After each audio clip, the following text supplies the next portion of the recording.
जय जगन्नाथ पिला माने आमे समस्ते जहाँ को अपेक्षा करते सेंट्रल यूनिवर्सिटी ऑफ झारखंड रे आईटेफ बीए और बीएससी बीएड पाई प्रोविजनल मेरिट लिस्ट आउट हो सारी माने जेते सारा पिला माने रजिस्ट्रेशन करथिले सेंट्रल यूनिवर्सिटी ऑफ झारखंड पाई सेमानकर ना और तांकर मार्क वर्तमान आमे देखि परिबा। मेरिट लिस्ट देखिबा परे एक्सपेक्टेड कट ऑफ कोन रहइबो केते रैंक पर्यंत आमे निजको सेफ मने करिबा इन पर्सन जिबा निहाती जरूरी कि नुहे कौन कौन डॉक्यूमेंट आमर दरकार ऑफलाइन एडमिशन कम डॉक्यूमेंट वेरिफिकेशन पाई ता सहित क्यों इलिजिबिलिटी क्राइटेरिया आमे फुलफिल करूथले आमे सेठाकू जिबा डिटेल्स आमे आलोचना करिबा आ जदि वीडियोटी तुम मानकू पसंद आसीबो निश्चित रूप से गोटे लाइक दबो। तो देख पिला माने 15 तारिख रे आम नोटिफिकेशन आस्तिला जे 23 तारिख रे आमर आसीबो कोन प्रोविजनल मेरिट लिस्ट जहाँ कि वर्तमान आसी सारिची मु मध्य पाखापाखि 3टा समय मु मो यूट्यूब रे पोस्ट मध्य से इमेज करी देख पिला माने वर्तमान आम मेरिट लिस्ट को देखा आगे ता सहित कौन कौन इलिजिबिलिटी क्राइटेरिया आम फुलफिल करुवा दरकार सीट मैट्रिक्स अनुसार एक्सपेक्टेड कट ऑफ कौन रही आम आलोचना करवा आ केते रैंक पर्यंत आम निजको सेफ मन कर एटा रोची पिला माने बीएससी बीएड रो प्रोविजनल मेरिट लिस्ट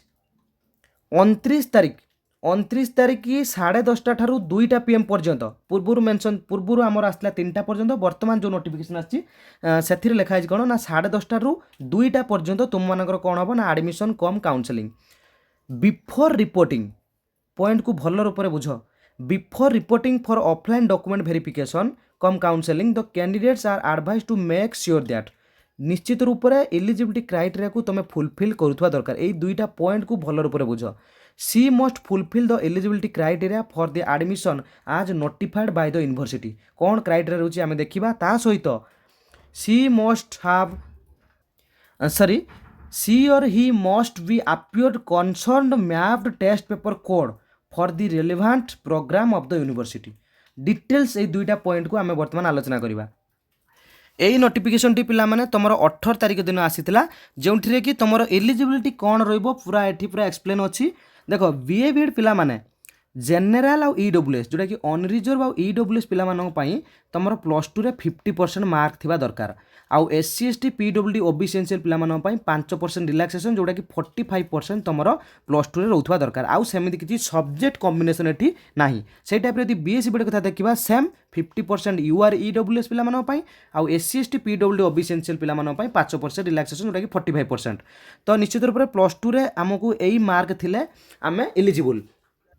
नेक्स्ट देख list of subjects for admission देख बीए बीएड पिला मानक पई देख +2 रे तो हमर समिति किछि सब्जेक्ट कॉम्बिनेशन नाही किंतु एनसीईटी रे निश्चित रूप से लैंग्वेज 1 लैंग्वेज 2 जो 38टा लैंग्वेज सेक्शन 1 रे हमर अवेलेबल थिला एनसीईटी रे तमे धरा जो लैंग्वेज 1 ओडिया रखिछ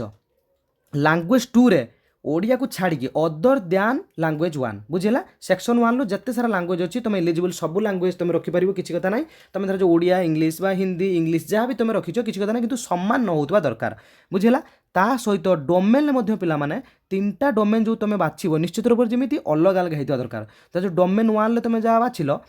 डोमेन 2 रे ताकू से सब्जेक्ट को छाड़ी अलग सब्जेक्ट होता दरकार माने कौन सब्जेक्ट रिपीट होने दरकार ता सहित सब्जेक्ट 3 रे आउ गोटे सब्जेक्ट होता दरकार जोटा कि डोमेन देख आम एग्जाम्पल देखा धर जो तुम डोमेन 1 इकोनॉमिक्स रख डोमेन 2 रख हिस्ट्री सी 2टा को छाड़ी डोमेन 3 रे अलग रख पॉलिटिकल साइंस माने किसी रिपीटेशन हो दरकार से टाइप एटी मेंशन अच्छी से +2 50% 5% रिलैक्सेशन रोचे या आम देखिले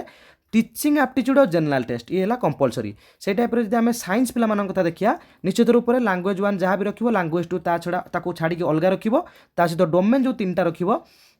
सबू अलग अलग होता दरकार कौन 3टा रिपीट हो दरकार धर जो तुम गोटे डोमेन लगे फिजिक्स आउटे केमिस्ट्री आउटे मैथमेटिक्स आउटे मैथमेटिक्स ता माने कौन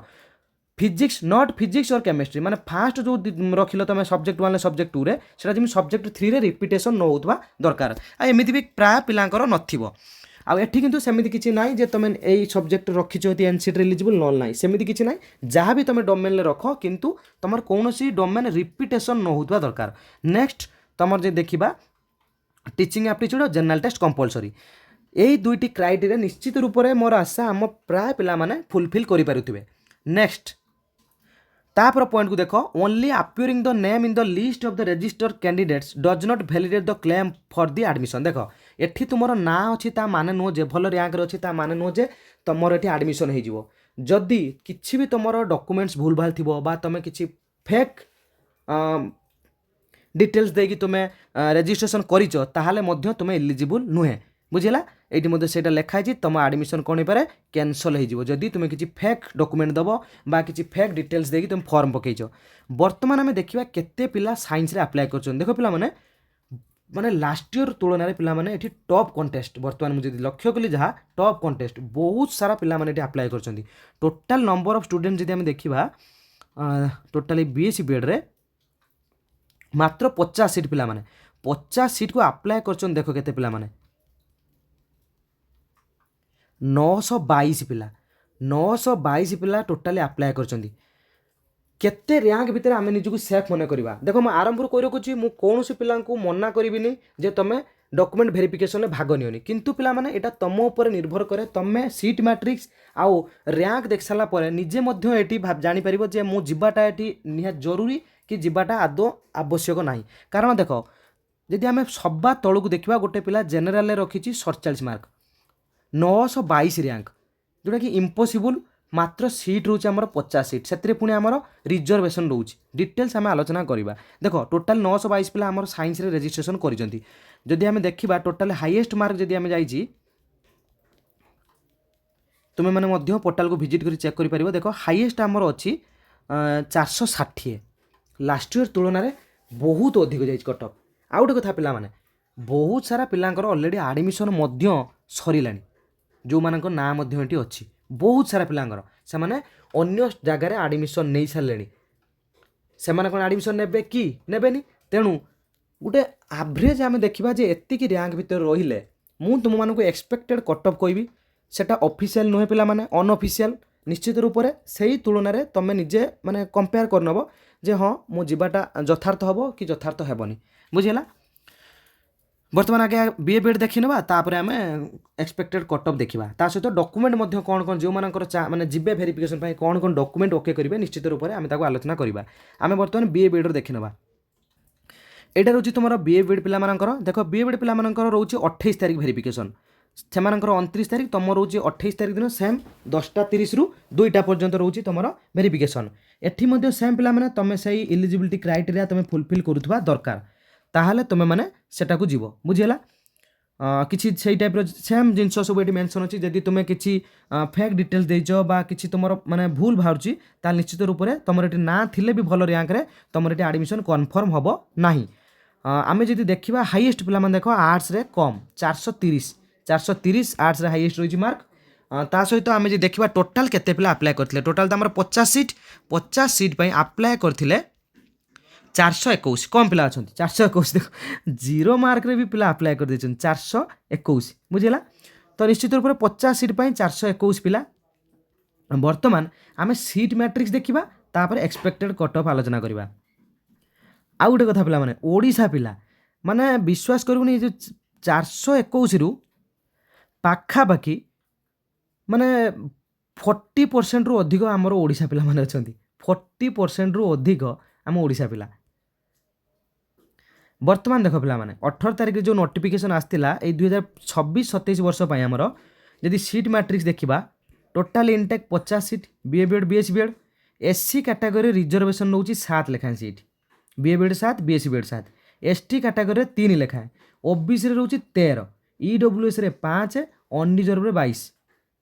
आउ जो पीएच कथा आम देखा निश्चित रूप से अनरिजर्व से मैं भी पारती गोटे 2टी सीट पीएच मानक बा एससी कैटेगरी जदि से चाहिए पीएच दे पारे सेटा बर्तमान आम कन्फर्म करें ना पीएच कैटेगरी को से क्यों देवे अनरिजर्व जहाँ भी से गोटे कि 2टी पिला पीएच रखिए जमीक सेंट्रल यूनिवर्सिटी ऑफ हरियाणा होता अनरिजर्व गोटे पीएच देते से आम एससी कैटेगरी गोटे पीएच को देते बर्तमान आमर यही सीट को लेकिन आम गोटे एक्सपेक्टेड जोटा कि अनऑफिशियल आरंभ कौच आम बर्तमान देखा केते रैंक पर्यंत पिला माने सेफ बीएससी बीएड देखा फास्ट अनरिजर्व 22 ता मान देख पिला माने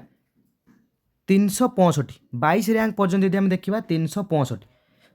एतिकी भितर तो जेतिकी पिला अछंती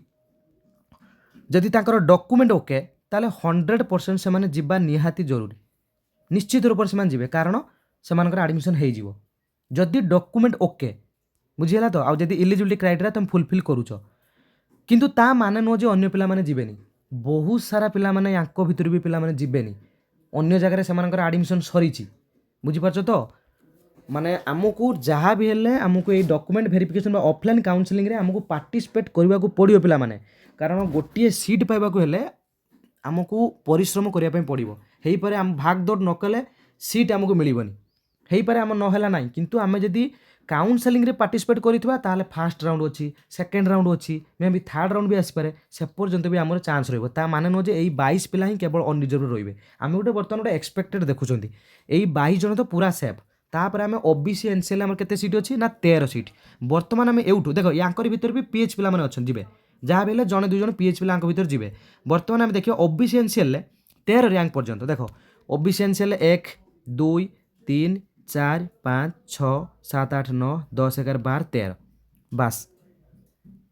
ମୌସୁମୀ ମହନ୍ତ ନିଶ୍ଚିତ ରୂପରେ ଆମ ଓଡ଼ିଶା ପିଲା। ମୌସୁମୀ ମହନ୍ତ 339 ଏତିକି ପର୍ଯ୍ୟନ୍ତ OBC NCL। ମାନେ OBC NCL ୟାଙ୍କ ଭିତରେ ଜେନେରାଲ ମୁଁ ଗଣୁନି ପିଲାମାନେ, OBC NCL ପିଲାମାନଙ୍କୁ କେବଳ ମୁଁ ଗଣୁଛି କାରଣ ସେମାନଙ୍କ ପାଇଁ 13 ସିଟ୍ ରିଜର୍ଭ। 339 ପର୍ଯ୍ୟନ୍ତ OBC NCL ସେଫ୍ ଯଦି ଡକୁମେଣ୍ଟ ଓକେ, ନହେଲେ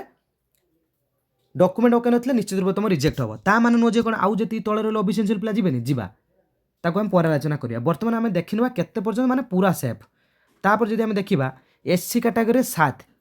SCରେ ବର୍ତ୍ତମାନ ଆମେ 7 ଗଣି ନେବା 22 ର୍ୟାଙ୍କ ଠାରୁ। SCରେ ଯଦି ଆମେ 7 ପର୍ଯ୍ୟନ୍ତ ଦେଖିନେବା, ଦେଖ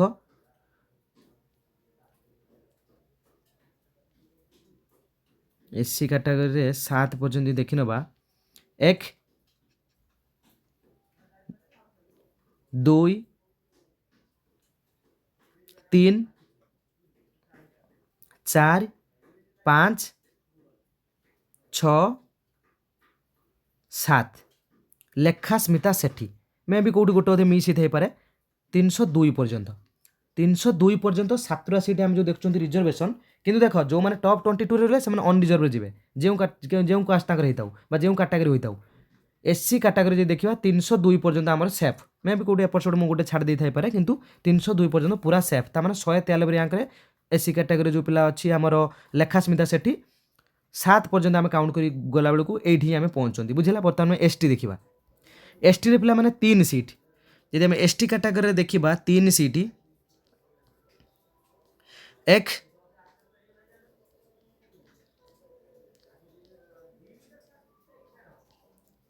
ପ୍ରାୟ ମିଳୁନି କ'ଣ ଆଉ 1 2 ଦୀପାଞ୍ଜଳି ମୁଣ୍ଡା 2 ରାଇମୁଣି ହେମ୍ବ୍ରମ 3 288। 3ଟା ସିଟ୍ ପର୍ଯ୍ୟନ୍ତ ଯଦି ଦେଖିବା ଆମେ 288 ପର୍ଯ୍ୟନ୍ତ ST କାଟାଗୋରୀରେ ମାନେ ଲାଷ୍ଟ କଟ୍ ଅଫ୍ ମାନେ କ'ଣ ମାନେ ଆମେ ସେଫ୍ ସ୍କୋର ମାନିପାରିବା। ବୁଝିଲା? ବର୍ତ୍ତମାନ EWS ଦେଖିବା 5 ସିଟ୍। EWS ଦେଖିନେବା 22 କତରୁ EWS ଆମେ ଦେଖିନେବା। EWS ଯଦି ଆମେ ଦେଖିବା ପିଲାମାନେ 1 ସୌମ୍ୟାଶ୍ରୀ ଆଚାର୍ଯ୍ୟ 2 ଶୁଭମ ପଣ୍ଡା 3 ଆଦିତ୍ୟ ପ୍ରସାଦ ମହାନ୍ତି 4 ପ୍ରୀତି ପଦ୍ମିନୀ ଦାସ 5 ଅପରୁଆ ଚନ୍ଦ୍ର। ପ୍ରାୟ ୟାଦର ଓଡ଼ିଆ ପିଲାମାନେ ଦେଖ 321 ପର୍ଯ୍ୟନ୍ତ ପିଲାମାନେ 321 ପର୍ଯ୍ୟନ୍ତ EWSରେ 5 ସିଟ୍ ହେଉଛି। ଏବେ ନିଶ୍ଚିତ ରୂପରେ ତୁମେ ଜାଣିପାରିଲ କେତେ ପର୍ଯ୍ୟନ୍ତ ସେଫ୍। କିନ୍ତୁ ମନେ ରଖ ପିଲାମାନେ, ଇଏ ପିଲା ସବୁ ଯିବେ ବୋଲି ବି ଗ୍ୟାରେଣ୍ଟି ନାହିଁ। ନିଶ୍ଚିତ ରୂପରେ ଆମେ ସମସ୍ତେ ଚେଷ୍ଟା କରିବା। ମୋର ତ ନିଶ୍ଚିତ ରୂପରେ ଆଶା, ଦେଖ ST କାଟାଗୋରୀ ତ ପ୍ରାୟ ମୁଁ ଯେତିକି ର୍ୟାଙ୍କ ଦେଖେଇଲି ତାଠାରୁ ବି ଯେଉଁମାନେ ଟପ୍ 3ଟା ସିଟ୍ ଅଛି 3 ଜଣଙ୍କୁ ଛାଡ଼ିଲା ପରେ ପାଖାପାଖି ଯଦି ତୁମେ ସେଇ କାଟାଗୋରୀ ମାନେ ପର୍ଟିକୁଲାର ନିର୍ଦ୍ଦିଷ୍ଟ କାଟାଗୋରୀ ଯଦି ମୁଁ ଗୋଟେ ଏକ୍ଜାମ୍ପଲ୍ ଦେଉଛି, ଧର ଯେଉଁ ST କାଟାଗୋରୀ କଥା ଆମେ ଦେଖିବା 3 ସିଟ୍ ଅଛି। 3 ସିଟ୍ ଆମେ ଦେଖି ଆସିଲେ କେତେ ପର୍ଯ୍ୟନ୍ତ ଗଲା, ସେଉଠୁ ତୁମ ର୍ୟାଙ୍କ ଯଦି 20 ଭିତରେ ବି ରହୁଛି ନା ନିର୍ଦ୍ଦିଷ୍ଟ କାଟାଗୋରୀରେ ତୁମେ ଯାଅ। ବୁଝିପାରିଲେ ତ ମୁଁ କ'ଣ କହିଲି? 20 ର୍ୟାଙ୍କ ମାନେ ନୁହଁ, ମାନେ ସେଇ ନିର୍ଦ୍ଦିଷ୍ଟ କାଟାଗୋରୀରେ ଆମେ ଯେମିତି ତଳୁ ତଳୁ ଗଲେ ସେଇ ଟାଇପ୍ର ତୁମେ ଯଦି 20 ଯଦି ଭିତରେ ବି ରହୁଛ ତାହେଲେ ତୁମେ ଯିବା ଦରକାର। କାରଣ ସବୁ ପିଲାମାନେ ଯିବେ ବୋଲି ଗ୍ୟାରେଣ୍ଟି ନାହିଁ ପିଲାମାନେ। ବୁଝିପାରୁଛ ତ? ବୁଝିଲା? ସେଇ ଟାଇପ୍ରେ ଯଦି ଆମେ OBC NCL ଦେଖିବା, ଆମର ଏଇଠି ଗଲା କେତେ ବାଟ OBC NCLରେ ଆମେ ଯଦି ଆମେ ଦେଖିବା 13 ସିଟ୍ ଆମେ ଗଣିବା, ଆଉ ଥରେ ବି ଗଣିଦେବା 1 2 3 4 5 6 7 8 9 10 11 12 13। ଆମେ ଦେଖିଲେ ମୌସୁମୀ ମହନ୍ତ ପର୍ଯ୍ୟନ୍ତ 13 ପର୍ଯ୍ୟନ୍ତ ହେଉଛି OBC NCL, ଏତିକି ପର୍ଯ୍ୟନ୍ତ 13 ହେଉଛି। କିନ୍ତୁ ପିଲାମାନେ ଏତିକି ପିଲା ଯିବେ ବୋଲି ଗ୍ୟାରେଣ୍ଟି କ'ଣ? ୟାଙ୍କ ଭିତରୁ ବି ହେଇପାରେ କିଛି ପିଲା ଆଡ଼ମିସନ୍ ନେଇସାରିଥିବେ, ବୁଝିହେଉଛି। ତ ମିନିମମ୍ ଯଦି OBC NCL ଆମେ ଦେଖିବା ସ୍ପେସିଆଲି ପାଖାପାଖି 147, ଯେଉଁଟାକି তুমি OBC NCL কাউন্ট কর 13 3 গুণ পর্যন্ত তুমি কাউন্ট কর মানে 39 র্যাঙ্ক পর্যন্ত বি তুমি যাইপার OBC NCL মানে আউ সব মিশাইবনি কেবল OBC NCL তুমি গণি চালিব যদি তুমি 39 ভিতরে বি আসছ তাহলে যা বি তোমার ইম্পর্টাট মানে এতিকি মোর প্রেডিকশন তুম তাপরে তা মানে নুহ যে মু মনা করবি কে যাওয়া কারণ হে মে বি হইপারে টপ 22 পিলা যদি নগলে আদৌ এমিতি বি হইপারে টপ 22 রু 5 জন গলে কি 10 জন গলে তাহলে নিশ্চিত রূপে আমার তলু খসিব পিলা মানে বুঝিপারছ তো যদি আভরেজ আমি দেখিবা পিলা মানে तुम रैंक जदि मु एसटी कैटेगरी कथा कहूनी एसटी कैटेगरी निश्चित रूप से बहुत तलू आमर कट ऑफ कम रही निश्चित आम नॉर्मली आम जब देखा अनरिजर्व कथा हो आमर OBC आउ EWS कथा देखा टॉप 250 भितर तो आमर चांस रही टॉप 250 भितर जदि तुम ना आसपाई ट्राए कर बुझला कारण फास्ट राउंड अच्छी सेकेंड राउंड अच्छी बहुत पिला माने जीवेनी एटा मो सजेशन तापर बेस्ट जहाँ तुम फिल कर तुम जीव बुझे 300 पर्यंत भी सेफ मानिक चली पार कारण अन्य गुड़े राउंड रोचे बहुत पिला माने भी जीवेनी तो सही अनुसार तुम आगे प्रेडिक्शन कर तुम रैंक रे जी सीट मुझे देखली से अनुसार तुम रैंक केते नंबर आसुची बुझेगा आउ 100-200 भितर 150-200 भितर तो प्राय सब पिला माने सेफ कहले चले कारण जदि बाई चान्स जो माने माने भल टॉप रैंक अच्छा जी से नगले तुम मान चान्स रुझे तो माने 3 नंबर 4 नंबर यही टाइप पर्यंत भी पिला माने तुम माने सिलेक्शन राउंड जापे तो ये थी साइंस बर्तमान देखिए आम आर्ट्स रे एटा देख पिला माने सेम आर्ट्स जदि आम देखा टॉप 22 एतिकी पर्यंत तो पूरा सेफ 343 पर्यंत पूरा सेफ बुझेगा माने माने 100% एतिकी तुम डॉक्यूमेंट ओके ताल तुम निश्चित रूप से एडमिशन पाई परिबो तापर आम देखा 13 जन OBC NCL 13 जन देखि नबा 1 2 3 4 5 6 7 8 9 10 11 12 13 299 बुझेगा 299 पर्यंत पूरा सेफ OBC NCL किंतु ता माने नुजे ता तळु को जो OBC NCL अछन जीवेनी जीवा मु बार बार कहूची काहाकू मना करिवेनी निश्चित रूप से तुम समस्त पार्टिसिपेट कर गोटे सीट पे हमको भाग दौड़ करने पड़ो पैसा खर्च हम ता माने नुह जे आम काउनसेलिंग रे पार्टिसिपेट करवानी बहुत कम मार्क अच्छी बहुत तले आम अच्छा नजा से चलो किंतु जदि तुम मीडियम रैंक रे अच्छ निश्चित रूप से तुम अटेंड कर बुझेगा OBC NCL एति पर्यंत पूरा सेफ जदि आम देखा केते पर्यंत पिला माने तुम जाइपर देख यही रैंक कतरू ये तो 13 पर्यंत गला 14 15 16 मानिक टोटाली तुम रैंक मिनिमम जदि 13 कतु 26 30 40 45 पर्यंत भी जब तुम OBC NCL रैंक तुम रोचे ताहले तुम अटेंड कर चांस रही पिला माने first round second round third round सब पिला एडमिशन करेंगे बोली ग्यारंटी ना से टाइप जब आम देखा SC कैटेगरी 7 सीट आ PH पिला माने तो निश्चित रूप से जीव कारण तुम चांस रही अधिक बुझला PH तो प्राय मेंशन ना कि तुम जब अप्लाई कर निश्चय तुम जानी तुम अटेंड कर जब SC कैटेगरी देखा से टाइप देख आम 7 सीट बाछि नवा 1 2 3 4 5 6 7 278 पर्यंत ललित नारायण पात्र एति पर्यंत पूरा सेफ SC कैटेगरी 7 पूरा सेफ नेक्स्ट जदि ता तलू को आम देखा से अनुसार 7 माने तुम जदि SC कैटेगरी तुमर 30-40 भितर भी आसुची तुम जाओ कारण सब पिला मानकर डॉक्यूमेंट भी ओके नथियो पिला माने ता सहित मे भी पारे से माने तांकर जदि अलगा टाइप प्रायतः यही टाइप सिलेक्शन हुए सेंट्रल यूनिवर्सिटी हरियाणा आम यही टाइप प्रेडिक्शन करते सेम पूरा रहा तुम जाए निजे देखिपर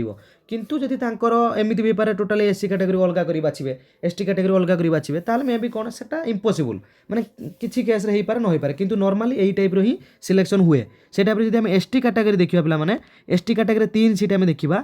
1 2 3 सबिता कुमारी 284 एतिक पर्यंत जो 284 जो मार्क अच्छी एतिक पर्यंत 3टा सीट आमर पूरा कभर है किंतु तापर भी जो मानकर ST पिला माने तुम रैंक रे अच्छ से माने मध्य पाखापाखि मो मतरे 3टा सीट माने 30 पर्यंत मध्य तुमर चांस अधिक रहिबो कारण सब पिला एडमिशन नेबे सेमिति किछि ग्यारंटी नाही बुझिला से टाइप रे EWS मध्य तुम 5 पर्यंत देखि जाई परिबो आ टॉप 22 रे तो निश्चित रूप तुम चांस रहिबो किंतु जदि टॉप 22 रे भी पिला माने मे भी पारे 20 पिला जीवेनी सब पिला जीवे बोली ग्यारंटी नहीं पिला माने କିଛି ପିଲା ବି ଆଡ଼ମିସନ୍ ନେଇ ସାରିଲେଣି। ଯଦି 20 ପିଲା ନ ଯିବେ ପୁଣି ଆମର କ'ଣ ହେବ ନା ପୁଣି ସେ ଉପରୁ ଟପ୍ 22 ଆମେ କାଟିବାକୁ ପଡ଼ିବ, ତାହେଲେ ନିଶ୍ଚିତ ଭାବେ ଆମେ ତଳକୁ ଡ୍ରପ୍ ହେବ। ସେଥିପାଇଁ ମିନିମମ୍ 300-400 ଭିତରେ ବି ଯଦି ତୁମ ର୍ୟାଙ୍କ ରହୁଛି ନିଶ୍ଚିତ ତୁମେ ଯିବା ପାଇଁ ଟ୍ରାଏ କର। ଆଉ ST କାଟାଗୋରୀ ଯେଉଁ କଥା ମୁଁ କହିଲି ନିଶ୍ଚିତ ରୂପରେ ଯେହେତୁ କମ୍ ପିଲା ଆପ୍ଲାଏ କରୁଛନ୍ତି, ତୁମେ ତୁମ ସ୍ପେସିଫିକ୍ ର୍ୟାଙ୍କରେ ମାନେ ଟପ୍ 22ରେ ତ ଅଛ ତ ଅଲଗା କଥା, 22 ପରେ ତୁମ ର୍ୟାଙ୍କ ତୁମେ ଗଣି ନିଅ କେତେ ନମ୍ବରରେ ତୁମେ ST କାଟାଗୋରୀରେ ଆସୁଛ। ସେଇ ଅନୁସାରେ 3ଟା ସିଟ୍, ସେ ଅନୁସାରେ ତୁମେ ଚିନ୍ତା କରିବ ଯେ ମୁଁ ଯିବା ଯଥାର୍ଥ ହେବ କି ନାହିଁ, ନିଜେ ଚିନ୍ତା କରିବ, କାହାରିକୁ ମନା କରିବିନି, କାହାରିକୁ ବାଧ୍ୟ କରିବି ନା, ବୁଝିଲା। EWSରେ ଆମେ ଦେଖିବା, ଦେଖ EWS ସେଇଟା ଯଦି ଆମେ 5 ପର୍ଯ୍ୟନ୍ତ ଗଣିବା, ଶିବାଙ୍ଗୀ ସିଂ 1, 2 ଗୌତମ କୁମାର 2, ଦେନ୍ ତାପରେ 4, 3, 3, 4, 5 ଶ୍ରେୟା କୁମାରୀ 279, କେଉଁଠି ବୋଧେ ଗୋଟେ ମିସ୍ ହେଇଗଲା। ଏତିକି ପର୍ଯ୍ୟନ୍ତ ସେଫ୍, କିନ୍ତୁ ତା ମାନେ ନୁହେଁ ଯେ ବାକି ଯେଉଁମାନେ EWS ରହିଲେ ଯିବନି, ଯିବ ନିଶ୍ଚିତ ରୂପରେ। 5 ସିଟ୍ ତା ମାନେ ତୁମେ 4 ଗୁଣ କରିକି ବା 5 ଗୁଣ କରିକି ଯାଅ 25 ପର୍ଯ୍ୟନ୍ତ, 25 ର୍ୟାଙ୍କ ପର୍ଯ୍ୟନ୍ତ ବି ଯଦି ତୁମେ EWS ସ୍ପେସିଫିକ୍ କାଟାଗୋରୀ ଯଦି ତୁମର 25 ର୍ୟାଙ୍କ ଆଡ଼କୁ ଆସୁଛି ମଧ୍ୟ ତୁମେ ଚେଷ୍ଟା କରି ଯିବା ପାଇଁ, କାରଣ ଚାନ୍ସ ଅଧିକ ରହିବ, ବୁଝିଲା। ତ ଏଇ ଟାଇପ୍ରେ ଯଦି ଆମେ ଦେଖିବା ଟୋଟାଲ୍ ତ ଆମର 421 ପିଲା ଆପ୍ଲାଏ କରିଛନ୍ତି। ମୋର ଆଶା 300 ଭିତରେ ବି ଯଦି ଅଛ ତୁମେ ପିଲାମାନେ ତୁମେ ଟ୍ରାଏ କରି ଯିବା ପାଇଁ 300-350 ପର୍ଯ୍ୟନ୍ତ, କାରଣ ଆର୍ଟ୍ସରେ କମ୍ ପିଲା ଅଛନ୍ତି, ବହୁତ କମ୍ ମାର୍କ ଅଛି। ଧର ଯେଉଁ ଆମେ ଯଦି ଦେଖିବା ଆମର 150 ତଳକୁ ଯଦି ତୁମର ମାର୍କ ରହୁଛି ପିଲାମାନେ ନିଶ୍ଚିତ ରୂପରେ ମାନେ ଆଶା ବହୁତ ଚାନ୍ସ ବହୁତ କମ୍, ବୁଝିହେଉଛି। କିନ୍ତୁ 180 ଉପରକୁ ବି ଯଦି ତୁମର ମାର୍କ ଅଛି ଚେଷ୍ଟା କରି ଯିବା ପାଇଁ, ମେ ବି ହେଇପାରେ। ବହୁତ ସାରା ପିଲାମାନେ ଆଡ଼ମିସନ୍ ନେବେନି, ପିଲାମାନେ ଡକୁମେଣ୍ଟ ବି ବହୁତ ସାରା ପିଲାଙ୍କର ଭୁଲ ଥାଇପାରେ, ଏଇ ଟାଇପ୍ର ବହୁତ ରିଜେକ୍ସନ୍ ବି ହେବ। ଆଉ ସେଇ ଅନୁସାରେ ତୁମେ ଚିନ୍ତା କର ଯିବ କି ନାହିଁ। ବର୍ତ୍ତମାନ ଏସବୁ ତ ଗଲା, ତା ସହିତ ଏବେ ଆମେ ଦେଖିନେବା ଡକୁମେଣ୍ଟ ଆଉ ଇନ୍ ପର୍ସନ୍ ପିଲାମାନେ ନିହାତି ଜରୁରୀ। ଯେଉଁଟା ଆମର CUET ଥ୍ରୁରେ ଯେତେବେଳେ ଆମର ଅଫଲାଇନ୍ ଭେରିଫିକେସନ୍ ହେଉଥିଲା ସେମାନେ ଇନ୍ ପର୍ସନ୍କୁ ଖୋଜୁଥିଲେ, ନିଶ୍ଚିତ ରୂପରେ ଇନ୍ ପର୍ସନ୍ ଯିବା ନିହାତି ଜରୁରୀ। ଆଉ ଯଦି ତୁମେ ନ ଯାଇପାରୁଛ, ଏକ୍ଜାମ୍ ରହୁଛି, କିଛି ପିଲା କମେଣ୍ଟ କରୁଥିଲେ, ତାହେଲେ ଯଦି ଭଲ ର୍ୟାଙ୍କରେ ଅଛି ନିଶ୍ଚିତ ରୂପରେ ତୁମେ ଡକୁମେଣ୍ଟ ଦେଇକି ତୁମ ଗାର୍ଡ଼ିଆନକୁ ପଠାଅ, ଚାନ୍ସ ରହିବ। ମେ ବି ରିକ୍ୱେଷ୍ଟ କରିକି ସେମାନେ ଚାନ୍ସ ରଖିପାରନ୍ତି। এইটা দেখ পিলাମାନେ তোমার କ'ଣ କ'ଣ ଡକୁମେଣ୍ଟ ଦରକାର। ଯେଉଁ ସମର୍ଥ ପୋର୍ଟାଲରେ ତୁମେ ଆପ୍ଲାଏ କରିଥିଲ ତାଙ୍କର ଆପ୍ଲିକେସନ୍ ଫର୍ମଟା ନେବ। ପାସପୋର୍ଟ ସାଇଜ୍ ଫଟୋ ପିଲାମାନେ 7 କପିରୁ 8 କପି ନେଇଯାଅ। ମୁଁ ବାର ପୂର୍ବ ଭିଡ଼ିଓରେ ମଧ୍ୟ କହିଛି, ୟୁନିଭର୍ସିଟି ପାଖରେ ମାତ୍ର ଗୋଟେ ଦୋକାନ ଅଛି, ଖୋଲା ଥାଇପାରେ ନଥାଇପାରେ, ଜେରକ୍ସ ଦୋକାନ ଗୋଟେ ରହୁଛି, କିନ୍ତୁ ଷ୍ଟେସନ୍ ପାଖରୁ ୟୁନିଭର୍ସିଟି ପର୍ଯ୍ୟନ୍ତ ମାନେ ଦୋକାନ ବହୁତ କମ୍। ଆଉ ପାଖାପାଖି ତ ୟୁନିଭର୍ସିଟିରୁ 5-7 କିଲୋମିଟର ଭିତରେ ତୁମେ ଦୋକାନ ପାଇବନି। ସେଥିପାଇଁ ନିଶ୍ଚିତ ରୂପରେ ତୁମେ ଖାଇକି ବି ଯାଇଥିବ ପିଲାମାନେ ହଇରାଣ ହେଇଯିବ। ମେ ବି ହେଇପାରେ ଅଧିକ ପିଲାମାନେ ଯେହେତୁ ଅଛନ୍ତି, କାଉନସେଲିଂ ବି ଗୋଟେ ଦିନ ଜାଗାରେ 2 ଦିନ ବି ହେଇପାରେ, ସେମାନେ ମଧ୍ୟ ମେନସନ୍ କରିଛନ୍ତି। ତ ନିଜର ତୁମେ ଆରେଞ୍ଜମେଣ୍ଟ କରିକି ଟୋଟାଲ୍ ଯାଅ, ତା ସହିତ ପ୍ୟାରେଣ୍ଟସ୍କୁ ନେଇକି ଯାଅ। ଏବଂ ଆମ ଡକୁମେଣ୍ଟ ମଧ୍ୟ ସବୁ ଡକୁମେଣ୍ଟକୁ ଅରିଜିନାଲ୍ ସହିତ ଜେରକ୍ସ ସବୁ 3 ସେଟ୍ ପାଖାପାଖି ତୁମେ ଜେରକ୍ସ କରିକି ନେଇଥାଅ। ମାନେ କୌଣସି କେସ୍ରେ ଆମକୁ ଜେରକ୍ସ କରିବା ପାଇଁ ସେଠି ଅସୁବିଧାରେ ଆମେ ଯେମିତି ନ ପଡ଼ନ୍ତି, ବୁଝିଲା। ତା ସହିତ ଅଣ୍ଡରଟେକିଂ ଫର୍ମାଟ୍ ମଧ୍ୟ ତୁମେ ନେଇକି ଯିବ। ଦେଖ +2 certificate marksheet, matric marksheet certificate, +2 certificate marksheet, ତା ସହିତ ତୁମର valid certificate of date of birth ବା ତୁମର ଏଇଟା ଆଧାର କାର୍ଡ଼ ବି ନେଇପାରିବ। ତା ସହିତ ଆପାରେଟ୍ ବି ପିଲାମାନେ ନେଇଥିବ, କାଷ୍ଟ, ଇନକମ୍, ରେସିଡେଣ୍ଟ ସବୁ ନେଇଥାଅ। ଆଉ କଲର୍ ପ୍ରିଣ୍ଟରେ ପିଲାମାନେ ନେଇଥାଅ,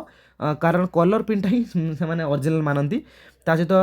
ଆଧାର card, voter card, PAN card, NCT application form ନିହାତି ଦରକାର। NCTର ଆଡ଼ମିଟ୍ କାର୍ଡ଼, NCTର ସ୍କୋର କାର୍ଡ଼ କିଛି ପିଲାମାନଙ୍କ ପାଖରେ ନାହିଁ, ଡାଉନଲୋଡ଼ କରିପାରିନାହାନ୍ତି, ଏବେ ଆଉ ଖୋଲୁନି। ତୁମେ ସେଇ ସ୍କ୍ରିନଶଟ୍ ବି ଯଦି ରଖିଛ ବା PDF ରଖିଛ, ଆଉ ଥରେ ତୁମେ ତାକୁ ପ୍ରିଣ୍ଟ କରିପାର, ସ୍କ୍ରିନଶଟ୍ ବି ହେଇଯିବ, ବୁଝିଲା। ତା ସହିତ CLC ମଧ୍ୟ ଅରିଜିନାଲ୍ ଦେବନି ଆଦୌ, କାରଣ ତୁମର ଆଡ଼ମିସନ୍ ଯେପର୍ଯ୍ୟନ୍ତ ହୋଇଛି CLC ଅରିଜିନାଲ୍ ଦେବନି। ନେଇଥିବ ତାଙ୍କୁ ଦେଖେଇବ, ପୁଣି ନେଇ ଆସିବ। ମାଇଗ୍ରେସନ୍ ସାର୍ଟିଫିକେଟ୍, ଯଦି ମାଇଗ୍ରେସନ୍ ସାର୍ଟିଫିକେଟ୍ ବର୍ତ୍ତମାନ ଦେବା ଜରୁରୀ ନୁହେଁ, ସେମାନେ କେବଳ ତାକୁ ଭେରିଫାଏ କରିବେ। ଯଦି ତୁମର ଆଡ଼ମିସନ୍ ହେଉଛି ତାହେଲେ ନିଶ୍ଚିତ ରୂପେ ତୁମକୁ ଦେବାକୁ ପଡ଼ିବ। ବର୍ତ୍ତମାନ ଯଦି ବି ତୁମ ପାଖରେ ନାହିଁ, ତୁମେ ଅଣ୍ଡରଟେକିଂ ଫର୍ମାଟ୍ ଦେଇପାରିବ। ଅଣ୍ଡରଟେକିଂ ଫର୍ମାଟ୍ ମଧ୍ୟ ତୁମେ ପ୍ରିଣ୍ଟ କରିକି ପିଲାମାନେ ନେଇଯାଇଥିବ, ବୁଝିହେଉଛି। 2-3 ପେଜ୍ ତୁମେ ଜେରକ୍ସ ମାରିକି ନେଇଯିବ। ଟ୍ରାନ୍ସଫର ସାର୍ଟିଫିକେଟ୍ ଯେଉଁଟା ଆମେ ଦେଖିଲେ CLC, ଆଉ NOC ତୁମମାନଙ୍କର କିଛି ଆବଶ୍ୟକ ନାହିଁ। ଆଉ କ୍ୟାଟାଗୋରୀ ସାର୍ଟିଫିକେଟ୍ ପିଲାମାନେ ଦେଖ GOI ଫର୍ମାଟ୍ ମାନେ ଯେଉଁଟାକି ଗଭର୍ଣ୍ଣମେଣ୍ଟ ଅଫ୍ ଇଣ୍ଡିଆ ଫର୍ମାଟ୍, ଯେଉଁଟାକି ଆମେ ସେଣ୍ଟ୍ରାଲ୍ ଲେବୁଲ୍ ଫର୍ମାଟ୍, କିନ୍ତୁ ସେ ଫର୍ମାଟ୍ରେ ବି ଯଦି ତୁମ ପାଖରେ ନାହିଁ କିଛି ଅସୁବିଧା ନାହିଁ, ତୁମେ ନର୍ମାଲ୍ ଆମର ସାର୍ଟିଫିକେଟ୍ ନେଇଯାଇଥାଅ। ଯଦି ତୁମର ଭେରିଫିକେସନ୍ରେ ତୁମର କ୍ଲିୟର ପାସ୍ କରିଯାଉଛ ବା ଭଲ ର୍ୟାଙ୍କ ଅଛି, ଯେଉଁଟା ଆମର ଫାଇନାଲ୍ ମେରିଟ୍ ଲିଷ୍ଟ ଆସିବ, ସେତେବେଳେ କିନ୍ତୁ ସେମାନେ ପିଲାମାନେ ଏଇ ଫର୍ମାଟ୍ରେ ନେବେ। ଆଉ ଏଇ ଫର୍ମାଟ୍ ମଧ୍ୟ ତାଙ୍କର ପ୍ରୋସ୍ପେକ୍ଟସ୍ରେ ଆଭେଲେବୁଲ୍ ଅଛି, बुझेगा यही लिंक यही जो पीडीएफ जो लिंक देते एथिरे तुम क्लिक कले से फॉर्मेट तुम पाइपर बुझेगा कि बर्तमान जो तुम पाखे फॉर्मेट ना ताले नॉर्मल तुम OBC NCL SC ST certificate बा ईडब्ल्यूएस सर्टिफिकेट नहीं जापर ता सहित पीएच पे पीएच सर्टिफिकेट नहीं जी जो अन्य जदि किसी रिजर्वेशन देच एक्स सर्विसमैन बा अन्य किसी रिजर्वेशन देच से भी सीट अच्छी से तुम्हें से डॉक्यूमेंट नब ता सहित एठी मध्य देख self declaration form for those applying under OBC NCL category बुझेगा गोटे सेल्फ डिक्लारेशन फॉर्म या दरकार ता सहित पीएच सर्टिफिकेट जोटा हम देखले जोटा कि हम सीडीएम को तरफ होइतिबा दरकार इश्यू होइतिबा दरकार ता सहित certificate for being registered Kashmir migrant Kashmir Pandit बा काश्मीर हिंदू फैमिली से मध्य तांको पई ए सर्टिफिकेट दरकार जीओआई फॉर्मेट रे if applicable must be issued from the competent authority from in GOI format GOI format जे तुम करि साच मु बहुत दिन ला हेतै कोइनी जदि करि साच तो सबुठ बेस्ट ता सहित जदि अन्य certificate related to defence category जमी एक्स सर्विसमैन है एसडीपी है ता सहित certificate related to PM care for child children scheme जदि तुम जदि कोटा ताले याकू तुम सर्टिफिकेट नहीं जीव ता सहित नेशनल लेवल बा स्टेट लेवल जदि तुम किसी गेम स्पोर्ट कोटा देच तुम नब certificate related with international students single girl child quota certificate जो मैंने ए कोटा देच निश्चित रूप से फॉर्मेट जदि तुम अवेलेबल थिला से फॉर्मेट जब तुम काढ़ी चलवा कथा नॉर्मली तुम पाखे जदि तुम सिंगल गर्ल चाइल्ड सर्टिफिकेट अच्छी ताहले नहीं जाइथिबो तुम वेरिफिकेशन पास कर सारा तुम फॉर्मेट जोटा जीओआई फॉर्मेट दे पार बुझेगा तो यही डॉक्यूमेंट आम निहाती दरकार जीओआई फॉर्मेट बर्तमान पर्यंत से लिखिं अवश्य जो मैंने काढ़ी दीच भल कथा जब न काढ़ीच ये लिंक मुझे डेस्क्रिप्शन में देदेवी एथिरे क्लिक कलापर तुम से पीडीएफ गुड़ा आसीज से पीडीएफ को तुम डाउनलोड कर डाउनलोड करी बर्तमान 28 तारीख 29 तारीख आम टाइम अच्छी निश्चित रूप से तुम जाकि इश्यूइंग अथॉरिटी जो आम जो स्पेसिफिक अथॉरिटी जो मैंने अच्छा तहसीलदार डिस्ट्रिक्ट मजिस्ट्रेट पाखु तुम इश्यू कर आण बुझेगा आ सहित टिकेट पे जब निश्चित रूप से भल रैंक अच्छी और जावाई इच्छुक टिकेट आगुआ काटी दियो सब सडन आम हैरान जमी न हवा बाकी डिटेल्स तुम प्रोस्पेक्टस डाउनलोड कर देखिपर ये देख